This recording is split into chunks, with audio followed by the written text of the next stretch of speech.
jam ñalle mon hettiyankoɓe haalirde Jowolsaare min gari addan don kabaruuji daɓɓi e ɗemgal Pulaar hande ko 2 lewru février hitande ujunnaje ɗiɗi e nogas e niyya.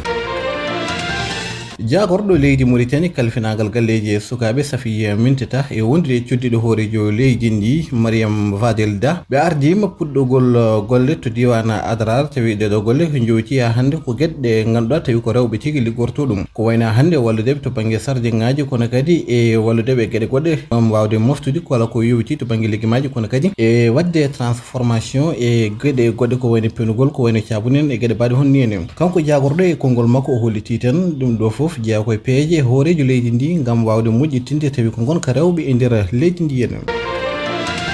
mere mo wuro Nouadhibou kamɓene kadi ɓe jaltini kayit tawi oɗo kayit koye ballodiral fedde Mauritanie haɓatonde ko yoti e yimɓe ɗawaɓe to banggue hakkillaji e nder hen tan eɓe kollito wonde eɓe jogori yuɓɓinde ñalawmaji holkis ngo ganduɗa tawi ko gratuité holkis ngo yoɓetake ɗum jogori wadde ko ñande 8 e 9 e 10 lewru février tawi naɗiɗe nogas e nayyi toon to centre municipal gonɗo to nder wuro Nouadhibou ɓe kolli ha hande ngoɗon holkis waɗata koto leegal Bagdad.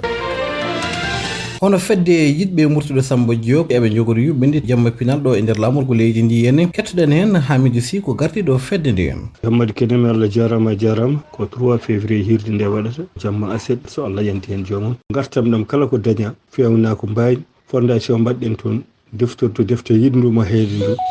walla diidani ndu mbaɗeɗen jokka ɗum eɗen ñaagui kala bandiraɗo jeeyaɗo hen kala bandiraɗo jiɗɗo murtude walla ganduɗo murtude yo tinno ara hen kadi waɗa hen jawdi muɗum nde wonno fandare nde ko jokkidde en galle puɗɗaɗo mbaño so gasi o gasanta ko fulɓe so darima o darani ko fulɓe seydi Kenemi. jagorgal leydi Iran kalfinagal gueɗe caggal leydi e ballodiral kayit mabɓe jaltini ñalawma hanki ɓe kolliti kene tolno leyɗele nogas e jeetati ɓe guitti hakkude mum e mabɓe visa ɗeɗon leyɗele nogas e jeetati leydi Mauritanie ene jeeya hen e nder boyinago mabɓe jaltini kewede ɗeɗo leyɗele ko leyɗele arabe ɓe